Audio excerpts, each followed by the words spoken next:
Hey everybody, how's everyone doing today? I wanted to talk about gray areas, and I don't mean the color of the sky.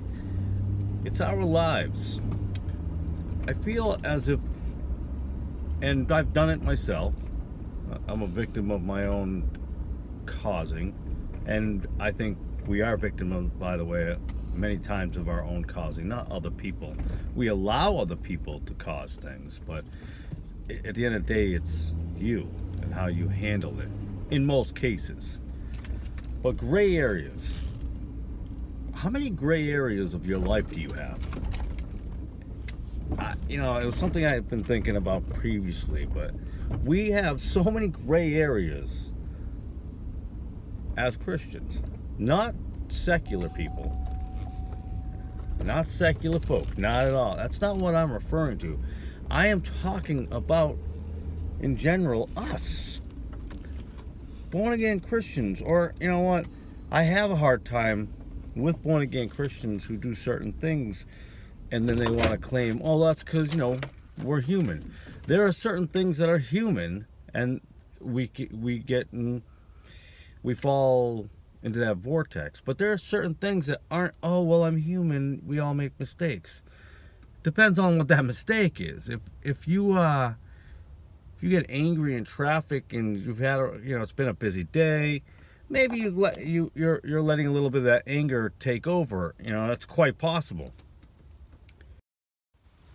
But there are a lot of things that we just want to chalk up to we're human, and that we're not perfect, and that's why we're not going to heaven.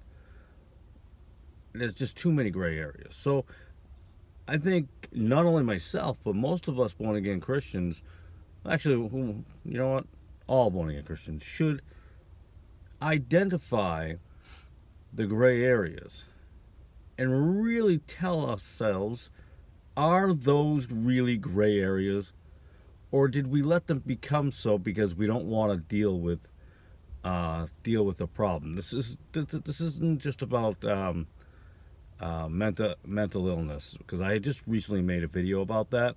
So this is about something different than that, and I'm going to make those videos, and we're going to talk about a lot of stuff like that, the where I believe the origins of depression came from, and a lot of things. So we're going to get to those things, and that's from my point of view, from my combination of research, studying, and most importantly, talking to people on the ground floor, so to speak. Excuse me, the nurses, the doctors.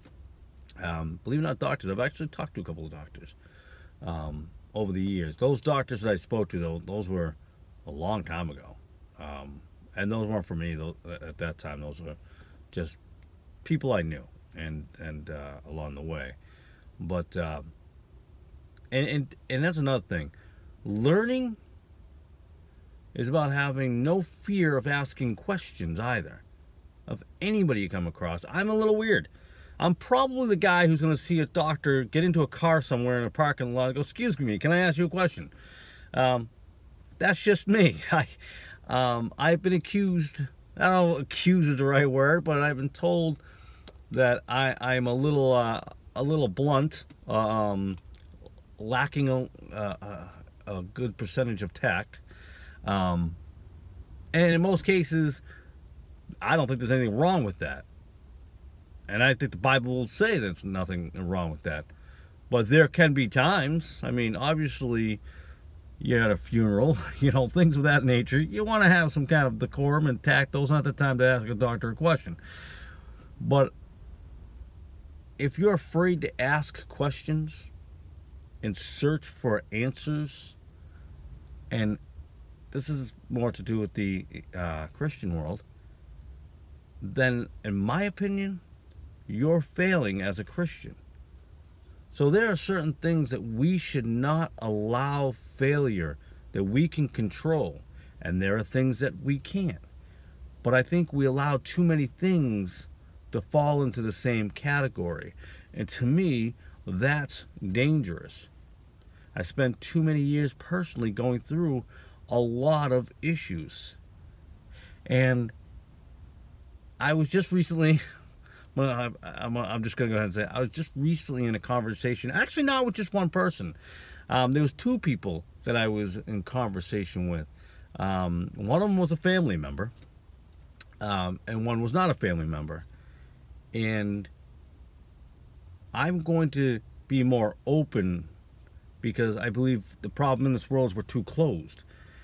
I don't think we could fix problems or solve problems if we keep them bottled up inside of us and we don't get it out there. I think the more it becomes less of a taboo, so to speak, conversation, I think, in my opinion, the better chances of the healing can begin. No matter what it is, no matter what affliction you think you have or what affliction you do have. Yes, I said you think you have. We know that in this world there's hypochondriacs. And, you know, I looked in a medical book one time years and years ago, and I'm not making this up. It was this medical book, and I'm laughing. It's not funny, but in a way, I had a few of the same symptoms as AIDS and cancer. Okay, you know, when I'm looking, oh, I can't sleep, I have headaches. People are like that. Believe it or not, that's out there. And I don't blame them. I think they, again, we talk about condition. I think people are conditioned over a certain amount of time to believe those things. I believe if you had no television and you were sitting in the woods somewhere, and you'd be less apt to be susceptible to those things. I know I was susceptible, and I almost fell for it all. Wait, no, actually, I did fall for it all. And it took me a while to come and solve that problem one day and went, whoa. Boy, I just went off the track on this. I do this a lot. You know, people who watch my videos know I jump into other areas sometimes. I got to bring it back over here and refocus. It could be that ADD I was diagnosed with. That's another story. That's going to be another good one. I think I rolled my eyes too. So when people tell me I have ADD, it's serious. So do I. I was literally diagnosed with ADD and ADHD, which I didn't know was possible when it first happened. But I was given it, and then I was convinced. I actually used that as an excuse to not do certain things of focus. And sometimes I did it consciously, and sometimes I did it subconsciously. Do you see what I'm saying?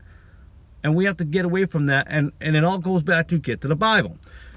Gray areas. Here I am, right back to the beginning of the video. Gray areas.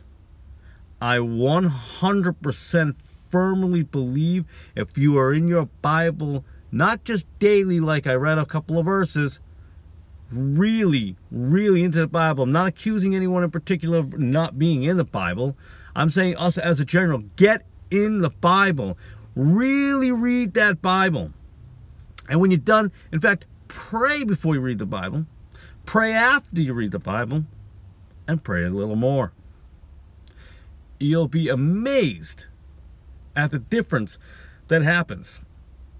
I have personally had it happen, and I have actually seen it happen. And it's an amazing thing. But again, conditioning. We have been conditioned a certain way that we can't do these things.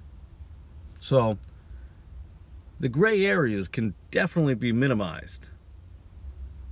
I'm not going to go ahead and just make some big grand gesture. I'm like, you can get rid of everything. No, but you could definitely bring it down. I will guarantee you that. Just like I've guaranteed every kid that I've ever taught in basketball. I've always said, if you practice with everything you have and you concentrate, you focus to try and be better every single day, you may not be better than that person next to you, but you will be better than you the day before. And that's what happens. That's what you need to do. Be the better person than you were the day before. Is that a correct sentence? Maybe I'll rephrase it. Be better than yesterday. That's it.